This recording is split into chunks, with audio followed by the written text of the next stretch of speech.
Pemirsa, Rumah Sakit Islam atau RSI Cempaka Putih, Jakarta mengungkapkan perkembangan terkini terkait kondisi korban ledakan SMA Negeri 72 Jakarta yang masih menjalani perawatan di rumah sakit itu.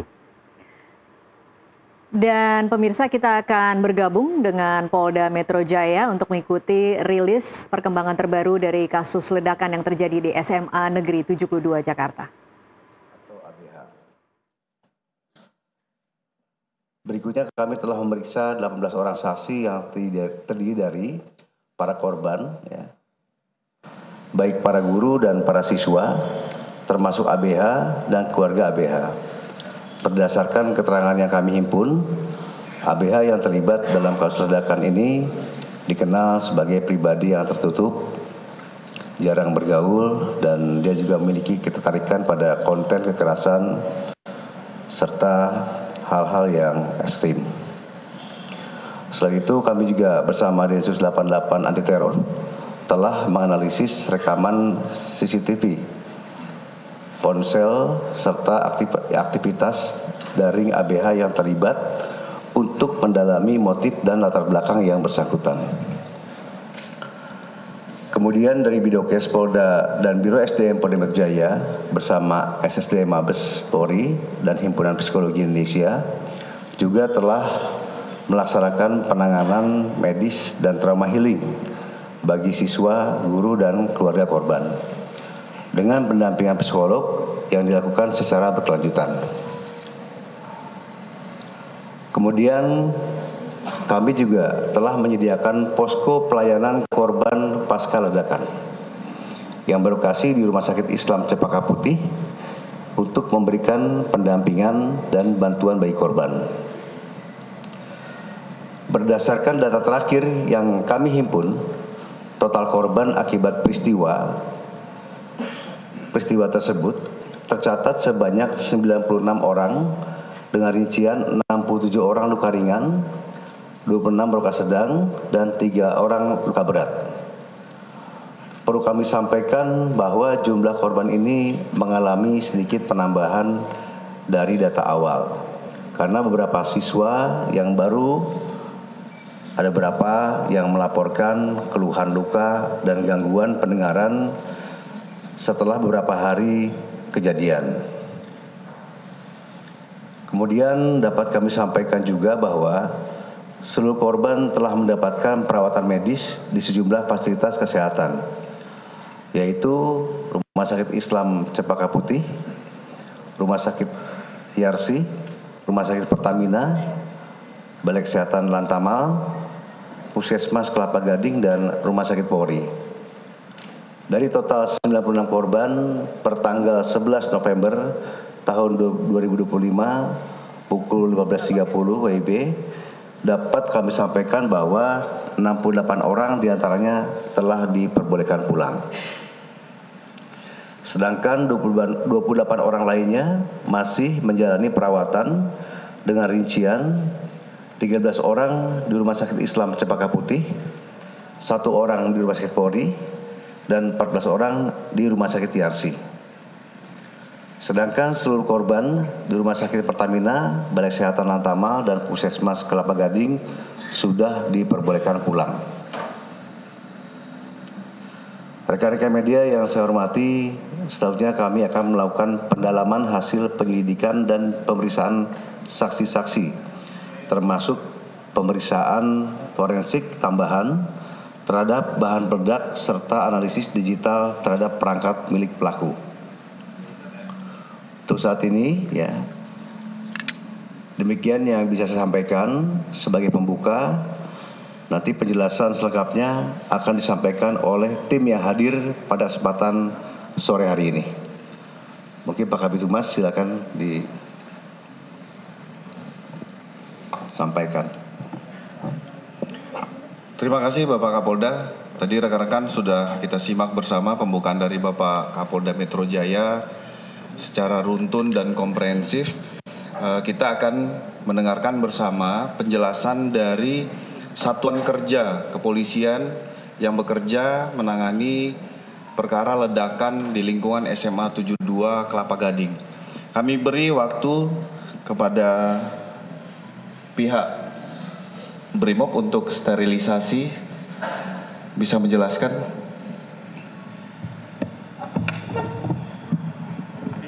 Terima kasih yang terhormat Bapak Kapolda, yang saya hormati rekan-rekan pejabat utama Polda Metro Jaya, dari Puslapor, Densus, dari KPAI, dan rekan-rekan media semua yang berbahagia. Pada kesempatan yang baik ini, saya akan menyampaikan tentang analisa pasca ledakan yang terjadi di SMA Negeri 72 Jakarta, yang terjadi pada hari Jumat 7 November 2025. Pasca ledakan terjadi, jajaran Satuan Brimob Polda Metro Jaya diperintahkan oleh Bapak Kapolda langsung menuju ke TKP. Kami bersama tim Jibom dari Detasemen Gegana langsung menuju ke TKP. Kemudian ada beberapa langkah yang kami lakukan di sana, yaitu membuat zona perimeter. Untuk zona merah itu di titik ledakan, zona kuning itu untuk rekan-rekan dari tim Jibom Gegana bekerja. Kemudian perimeter zona abu-abu itu zona terbatas, dan kemudian kita membuat zona hijau itu di luar lingkungan sekolah, di luar pagar. Itu kita nyatakan betul-betul aman dan steril untuk yang di luar pagar. Jadi mohon maaf untuk rekan-rekan media, beberapa waktu yang lalu kami tempatkan di luar pagar karena itu memang sesuai dengan SOP demikian. Dan termasuk masyarakat juga bisa berada di zona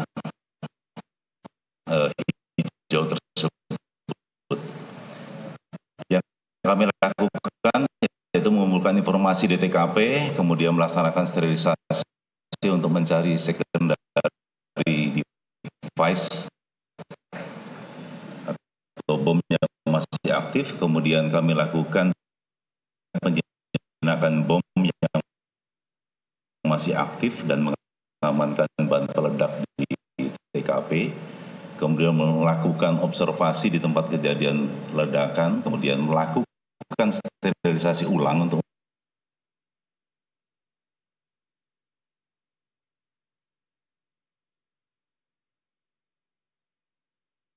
dan membantu rekan-rekan dari Puslapor untuk melakukan identifikasi. Dari langkah-langkah tersebut, kami mendapatkan ada 2 TKP peledakan tersebut. Kami menemukan beberapa barang bukti seperti serpihan plastik, kemudian ada 2 krater atau 2 kawah ledak yang ada di dalam masjid tersebut. Kemudian kami temukan paku, kemudian ada juga potongan tas, kemudian ada switching rocker dan seterusnya yang berkaitan dengan benda yang diledakkan oleh terduga. Namun yang perlu kami sampaikan kepada rekan-rekan media, di sana ada 2 krater, artinya ada 2 kawah ledak yang kami temukan di TKP. Berarti kemungkinan diduga memang ada 2 bom yang diledakkan di dalam masjid. Kami juga menemukan electric mesh. Di situ berfungsi sebagai inisiator, kemudian ada papan VCB dan switch rocker yang tadi kami sudah sampaikan, dan ada baterai A4 dengan volt dengan daya 1,5 volt, berarti kalau 4 baterai berarti ada 6 volt. Kalau receiver itu sudah terbongkar menjadi serpihan, itu dengan daya 6 volt. Sama dengan baterai yang digunakan 6 volt. Kemudian untuk bahan peledak atau eksplosif yang kami temukan dengan menggunakan alat rigaku yang kami punya, itu terdeteksi potasium klorat yang digunakan oleh terduga, dan ini mungkin lebih lengkap nanti dari rekan-rekan Puslapor untuk bahan kimia lain yang menyertai di bahan utama tersebut. Kemudian ada serpihan plastik, itu kalau kita rekonstruksi itu sama bentuknya dengan jerigen plastik sebesar 1 liter, ya, 1 liter. Kemudian ada shrapnel berupa paku itu ada paku baja dan paku seng. yang ada payungnya seperti itu, yang berada berserak di dalam masjid. Dari beberapa barang bukti kita analisis bahwa power yang digunakan oleh terduga itu dengan menggunakan 4 buah baterai A4. Kemudian inisiatornya adalah electric mesh, kemudian eksplosifnya mengandung potasium klorat, kemudian switchingnya menggunakan receiver yang dikendalikan dengan remote. Nah, namun remote tidak kita temukan di dalam masjid. Kemudian casingnya itu jerigen plastik 1 liter dan kemudian shrapnelnya paku. Dapat disimpulkan untuk di TKP pertama di masjid bahwa berdasarkan material yang ditemukan, rangkaian tersebut adalah rangkaian bom aktif dengan menggunakan remote. Hal tersebut disesuaikan dengan ditemukannya 4 buah baterai transmitter dan bagian receiver yang menggunakan daya 6 volt. Jadi antara power dengan receiver itu ada kesesuaian dayanya 6 volt. Kemudian di TKP 1 tadi sudah kami sampaikan ditemukan 2 krater atau 2 kawah ledak. Itu dimungkinkan terdapat 2 bom yang sudah meledak di dalam masjid. Kemudian dampak ledakan berupa overpressure dan shrapnel paku yang mengakibatkan banyak korban yang terluka. Kalau untuk overpressure ini mengakibatkan banyak luka kendala dengan gendang telinga untuk para korban yang ada dalam masjid. Itu untuk TKP yang ada di dalam masjid. Jadi ada 2 bom yang diledakkan di sana. Kemudian untuk TKP yang kedua, posisi itu ada di bank sampah dan di Taman Baca. Untuk di Taman Baca kami mendapatkan barang bukti berupa bom dengan casing kaleng minuman bermerek Coca-Cola, dilengkapi dengan sumbu bakar, dan di sebelahnya terdapat remote. Jadi berdasarkan temuan tersebut, analisa kami bahwa terduga pelaku itu meledakkan posisi yang bersangkutan tidak di dalam masjid. Karena remote kami temukan di Taman Baca. Kondisi masih aktif untuk bom tersebut. Kemudian untuk di bank sampah kami menemukan ada 4 bom, 2 yang sudah diledakkan dan 2 yang masih aktif. Kami lakukan X-ray dan tidak terdapat rangkaian elektronik di dalam bom yang di bank sampah. Bom yang di dalam bank yang terdapat kami temukan di bank sampah tersebut menggunakan casing pipa ukuran 3/4 mm dengan panjang kurang lebih sekitar 20 cm.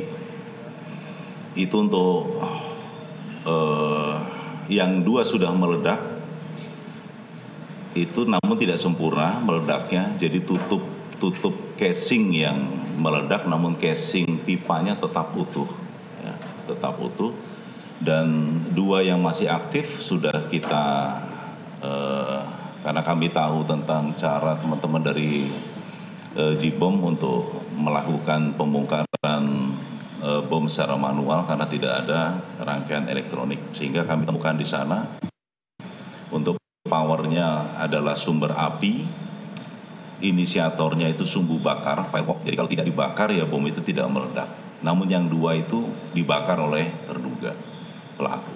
Kemudian eksplosifnya sama, menggunakan potasium klorat. Switchingnya itu inisiasi waktu, jadi tergantung panjang pendeknya sumbu. Kalau sumbunya panjang ya lebih lama waktunya, kalau sumbunya lebih pendek itu lebih cepat. Itu switchingnya. Kemudian casingnya ada 2, kaleng minuman merek Coca-Cola dan pipa logam ukuran 3/4 mm. Dapat kami simpulkan bahwa berdasarkan material yang ditemukan, aktivasi bom menggunakan sumbu api.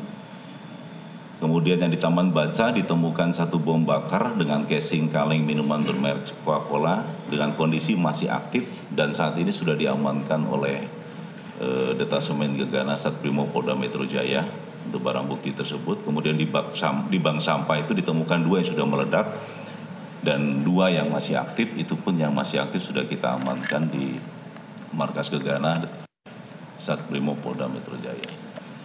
Berdasarkan hal tersebut maka dapat kami simpulkan bahwa total di TKP kami temukan 7 buah bom dengan rincian sebagai berikut. Di TKP 1 itu 2 bom sudah meledak dengan aktivasi receiver yang dikendalikan dengan remote control, yang remote-nya kami temukan di Taman Baca.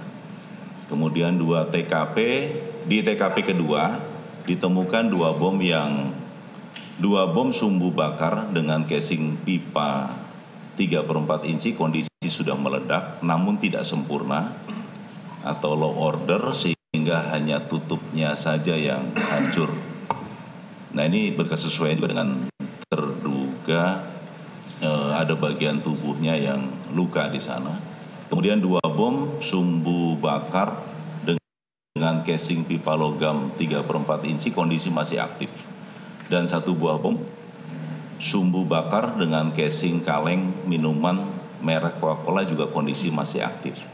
Jadi dari 7, 4 yang meledak, 3 yang masih aktif sudah kita amankan di Markas Gegana Satuan Brimob Polda Metro Jaya. Demikian rekan-rekan media yang dapat kami sampaikan. Kami kembalikan ke Bapak Kabid Humas. Terima kasih. Terima kasih Bapak Dansat Brimob tadi sudah menjelaskan tentang jumlah bom dan kondisi pada saat sterilisasi. Kita selanjutnya mendengarkan bersama-sama bagaimana Puslapfor Mabes Polri pada saat melaksanakan olah TKP setelah lokasi disterilkan pihak Jibom Satuan Gegana. Silakan Kombes Ari dari Puslapfor. Bismillahirrahmanirrahim. Assalamualaikum warahmatullahi wabarakatuh. Yang terhormat Bapak Kapolda Metro Jaya, rekan-rekan pejabat utama yang saya hormati Ibu Ketua KPAI. Kami dari Pusat Laboratorium Forensik sesuai dengan SOP melaksanakan olah tempat kejadian perkara. Dalam hal ini adalah kasus peledakan. Ada langkah-langkah yang memang kami lakukan setelah TKP dinyatakan steril oleh Gegana, maka tim kami dari Pusat Laboratorium Forensik akan melakukan olah TKP. Dari olah TKP yang kami laksanakan baik di TKP 1, TKP 2 maupun rumah anak yang berkonflik dengan hukum, didapatkan hasil bahwa di TKP 1 terdapat residu bahan peledak dengan kekuatan rendah atau low explosive. Kemudian pada TKP 2 maupun bahan yang didapat dari bom yang belum meledak, kita analisa di laboratorium forensik, kita mendapatkan hasil bahan peledak yang memiliki kekuatan rendah atau low explosive. Kemudian selanjutnya kita juga melakukan pemeriksaan di rumah anak yang berkonflik dengan hukum. Di sana kita juga mendapatkan bahan-bahan peledak yang memiliki kekuatan ledak yang rendah atau low explosive. Dengan kata lain bahwa bahan yang ada di TKP 1 di dalam masjid ataupun di TKP 2 di samping bank sampah itu ada kesesuaian dengan bahan-bahan yang ada di rumah anak yang berkonflik dengan hukum. Itu hasil yang kami lakukan pemeriksaan sampai saat ini, dan hasil itu akan kami rangkum dan kita simpulkan karena memang hasilnya sudah final dari laboratorium forensik. Untuk selanjutnya nanti akan kita berikan kepada penyidik untuk diproses selanjutnya. Saya kira itu yang bisa kita sampaikan. Terima kasih dan saya kembalikan kepada Bapak Kabid Humas. Terima kasih Pak Kombes Ari dari Puslapfor tadi menjelaskan bagaimana pengolahan barang bukti secara scientific investigation. Kita dengar secara bersama-sama. Saat sekarang kita memberi ruang bagi Direktur Siber tentang pengolahan CCTV untuk kita bisa sama-sama mengetahui sehingga tidak ada informasi yang bias. Waktu kami berikan kepada Bapak Dir Siber. Baik, terima kasih. Assalamualaikum warahmatullahi wabarakatuh. Yang kami hormati Bapak Kapolda serta seluruh rekan-rekan media yang hadir pada sore hari ini. Kami dari Direktorat Reserse Cyber Polda Metro Jaya akan memaparkan mengenai proses digital forensik terhadap temuan kami dari 2 barang bukti DVR yang kami terima dari penyidik dalam hal ini Polres Metro Jakarta Utara. Yang pertama adalah 2 DVR ini adalah DVR yang dipakai atau yang digunakan sebagai media untuk merekam seluruh CCTV yang berada di lokasi SMA 72 Jakarta Utara, di mana tempat terjadinya kejadian pada hari Jumat tanggal 7 November.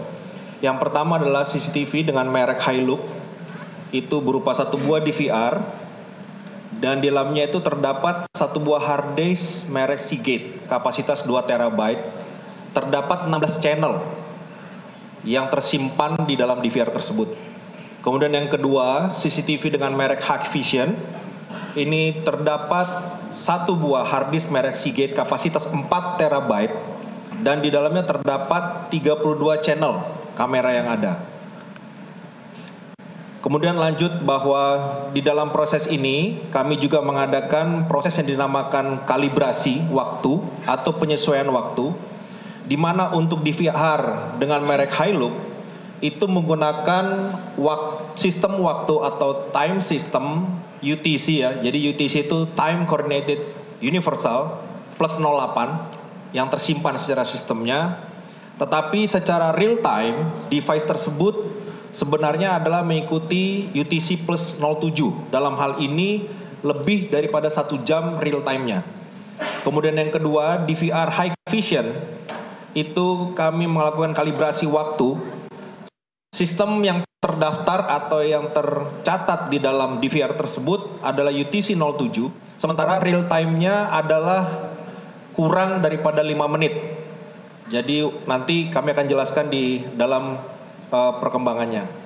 Jadi yang pertama mungkin bisa dilihat tampilan gambar di depan di layar. Ini dimulai ketika anak yang berkonflik dengan hukum. Ini mohon maaf tidak untuk disalahgunakan secara gambar, tetapi supaya rekan-rekan media paham dan mengerti apa yang terjadi sebenarnya pada saat itu. Pada waktu CCTV menunjukkan pukul 7.28, sebenarnya waktu aktual atau real time adalah 06.28.4. Itu anak yang berkonflik dengan hukum atau dengan anak memasuki gerbang sekolah SMA 72 Jakarta menggunakan seragam sekolah dengan menggendong tas punggung warna merah dan menenteng tas warna biru pada tangan kirinya, serta memakai sepatu hitam dan berjalan ke arah kiri kamera. Yang kemudian yang kedua, melintas terekam dalam channel A02 di ruang seni, itu waktu real time-nya adalah 06.28, itu ABH sendiri menuju koridor ruang kepala sekolah. Lanjut, terekam dengan channel 11 di depan ruang kepala sekolah, ABH ini masih berpapasan dengan seorang wanita. Ini yang kami duga adalah guru dari sekolah tersebut, masih bertegur sapa. Dan selanjutnya adalah ketika melewati lorong lantai 1 timur 2 yang terekam dengan channel 30, anak tersebut melintas mengenakan tas punggung warna merah tanpa alas kaki, celana luar. Jadi ini sudah menginjak waktu 11.43 real time-nya, berarti menjelang pelaksanaan kegiatan ibadah pada saat itu. Kemudian di tampak bagian dalam ada celana berwarna hitam yang tersembul atau terlihat dari luar lebih sedikit, dan dia menuju ke arah tempat ibadah masjid. Dan ini juga menjadi titik awal ketika kita masuk di channel 06 di depan masjid. Jadi channel A06 di depan masjid itu hanya ada 1 CCTV yang mengcover. Itu anak memasuki masjid menggunakan seragam sekolah dengan membawa tas merah. Jadi membawa tas merah masuk ke dalam. Kemudian masih terlihat juga yang bersangkutan memantau situasi di dalam dan di luar. Jadi saat itu sedang berdiri saja di dekat tiang, masih tercover oleh kamera yang ada. Lanjut, pada waktu CCTV 12.44 atau waktu real time-nya 11.44.15 masih di channel itu dilihat bahwa anak tersebut memasuki pintu masjid di bagian depan. Nah, ini sudah tidak tercover lagi pada saat itu. Kemudian di waktu setelah kemudian, di waktu CCTV yang tercover bahwa pukul 11.57 atau waktunya 12.05 itu anak sudah melepas baju seragamnya dan terlihat menuju ke arah lorong, arah ke arah masjid dengan memakai celana hitam, kaos putih, dan menggendong senjata mainan atau dummy. Jadi terlihat di CCTV. Kemudian arah tangannya mengarahkan ke arah masjid. Nah, ini nanti temuannya mungkin akan dibahas oleh Pak Dirkrim karena tadi sebelumnya sudah dipastikan oleh dari tim Jibom bahwa menemukan ada peralatan pengendali atau remote. Kemudian pada waktu aktual 12.0551 tercover dari channel 06 depan masjid bahwa terlihat cahaya warna merah keluar dari dalam masjid disertai ledakan dan mengeluarkan asap berwarna putih. Selanjutnya kembali di channel 30 lorong lantai 1 timur 2, ABH setelah mengadakan kegiatan yang tadi itu berlari menjauhi masjid, tampak pintu ruangan terbuka diduga akibat adanya ledakan. Dan selanjutnya kami langsung loncat terakhir bahwa pada pukul 12.0058 itu para siswa berlari berhamburan meninggalkan masjid ke arah kamera. Tercover dengan channel 30 lorong lantai 1 timur 2. Mungkin demikian CCTV hasil analisa digital forensik yang bisa kami sampaikan. Nanti seluruh kesimpulannya akan disampaikan oleh penyidik. Terima kasih. Kami akhiri. Wassalamualaikum warahmatullahi wabarakatuh. Terima kasih Bapak Dirsiber, tadi sudah jelaskan bagaimana pengolahan hasil digital forensik secara gamblang. Kita juga mendengar Bapak Kabidokes bagaimana kondisi korban dan para saksi saat ini, termasuk apa saja yang dialami dalam kondisi korban maupun para saksi. Kami beri waktu Pak Kabidokes. Assalamualaikum warahmatullahi wabarakatuh. Yang kami hormati Bapak Kapolda, Ibu dari KPAI, pejabat utama Polda Metro Jaya, Kombes Ari dari Puslapor. Untuk kejadian tanggal 7 itu ketika kami mendapat informasi, jadi kami membuka posko tadi seperti yang sudah dijelaskan Bapak Kapolda, dan kami segera melakukan koordinasi dengan Rumah Sakit Islam dan Rumah Sakit Yarsi dan beberapa klinik yang ada di dekat tempat kejadian. Yang perlu kita ketahui bahwa ketika terjadi pada seseorang misalnya luka bakar, jadi ada hal yang prinsip yang penting kita pegang, ada namanya golden period, jadi periode emas. Bagaimana penanganan pasien-pasien itu secepat mungkin supaya nanti pasien-pasien ini bisa tingkat kesehatannya itu dari yang kejadian dia alami itu bisa maksimal. Nah, jadi ketika itu kami diperintahkan Bapak Kapolda, kami langsung turun ke TKP, mendata semua korban. Yang pertama kami lakukan adalah kami menggolongkan apakah dia ini penyakitnya berat, sedang, dan ringan. Nah, setelah itu kami tahu, baru pasien-pasien ini ditangani dengan secepatnya yang kita sampaikan tadi golden period. Karena ketika misalnya golden periodnya itu tidak tercapai, maka mungkin saja pasien itu nanti bisa ada gejala sisa. Artinya mungkin karena di sini jenisnya banyak, ada yang luka bakar, ada yang gangguan pendengaran, ada yang shock hemoragi, mungkin karena darahnya banyak keluar, ada juga fraktur tulang tengkorak, ada juga gangguan pernapasan, ada juga penyakit lain, mungkin luka-luka, mungkin karena dia ada paku atau mungkin lain yang ditemukan pada saat kejadian itu. Untuk itu kami paling utama yang kami utamakan adalah kepentingan pasien. Makanya ada juga pasien ini, salah satu anak yang berkonflik dengan hukum ini, kami saat ini rawatkan di Rumah Sakit Sukamto untuk kepentingan pasiennya. Jadi pasien tersebut setelah kami evaluasi dari saat pertama sampai hari ini, apa yang harus kami lakukan, itu kami kerjakan dengan semaksimal mungkin. Pasien yang di Rumah Sakit Sukamto, hari ini juga kami lakukan tadi tindakan operasi namanya dekompresi tulang kepala, karena waktu kejadian itu ada dekompresi tulang kepala. Jadi kami melakukan perawatan di sana supaya lebih maksimal, dan penanganan kami di sana dokter bedah ahli saraf dan dokter bedah plastik. Mungkin itu yang bisa kami sampaikan untuk saat ini. Assalamualaikum warahmatullahi wabarakatuh. Waalaikumsalam. Terima kasih Pak Kabidokes, tadi sudah menjelaskan bagaimana kondisi korban. Saat ini kita dengarkan bersama penjelasan dari Bapak Direskrim terkait tentang bagaimana penanganan perkara ini. Silakan kami beri waktu Pak Direskrim. Terima kasih. Assalamualaikum warahmatullahi wabarakatuh. Yang terhormat Bapak Kapolda Metro Jaya, mohon izin rekan-rekan, kami akan menyampaikan terkait dengan sebagaimana kita ketahui bahwa pada tanggal 7 November 2025 kemarin telah terjadi satu peristiwa hukum berupa ledakan di SMA 72 Jakarta Utara.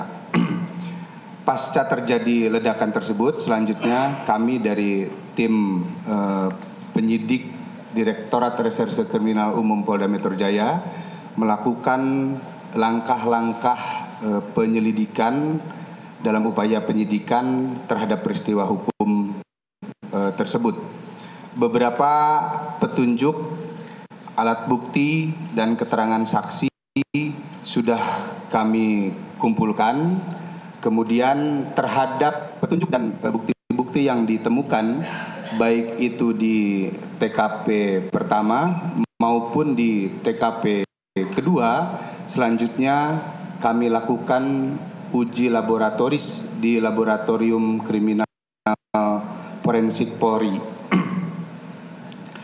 Kemudian terhadap saksi-saksi kami juga sudah melakukan pengambilan permintaan keterangan terhadap 20 orang saksi untuk memberikan keterangan sehubungan dengan peristiwa hukum yang terjadi tersebut. Sampai dengan saat ini kami terus melakukan upaya pendalaman dalam proses penyelidikan dan penyidikan di Direktorat Krim Polda Metro Jaya, sejalan dengan kami selalu mengedepankan juga terhadap pemulihan, baik itu pemulihan kesehatan maupun pemulihan kondisi psikologis dari para korban, untuk menjamin proses. Ya, pemirsa, baru saja kita sama-sama saksikan keterangan pers di Polda Metro Jaya terkait pasca ledakan yang terjadi di SMA Negeri 72. Kapolda tadi menjelaskan bahwa total korban ada 96 orang dengan rincian 67 luka ringan, 26 luka sedang, dan 3 luka berat. 68 orang sudah dipulangkan ke rumah masing-masing, sementara 28 orang masih menjalani perawatan dengan rincian 13 di Rumah Sakit Islam Cempaka Putih, 1 di Rumah Sakit Polri, dan 14 di Rumah Sakit Yarsi. Satu fakta yang juga cukup menarik tadi diungkapkan, ternyata ada 7 bom yang ditemukan di TKP. 2 bom meledak dengan remote yang ditemukan di lokasi Taman Baca, kemudian 2 bom lagi meledak tidak sempurna, dan 2 bom masih dalam kondisi aktif ditemukan di lokasi dekat bank sampah. Sementara 1 bom sumbu bakar dengan bentuk kaleng juga ditemukan masih aktif. ada beberapa lokasi yang sempat diteliti oleh Puslap 4, di antaranya TKP pertama ditemukan residu bahan peledak low eksplosif, di TKP kedua bahan peledak low eksplosif, sementara di rumah lokasi anak yang berkonflik dengan hukum juga ditemukan bahan-bahan peledak low eksplosif yang berkesesuaian dengan bahan-bahan peledak yang ada di TKP 1 dan 2. Tadi juga Direktur Resiber sempat menunjukkan bagaimana rekaman CCTV yang memotret menit demi menit sejak anak berkonflik dengan hukum itu tiba di sekolah sampai kemudian bom itu meledak. Pemirsa, tetaplah bersama NTV Prime. Usai jeda kami masih akan kembali dengan perbincangan masih terkait dengan penculikan anak bersama rekan saya Doni De Keizer sesaat lagi.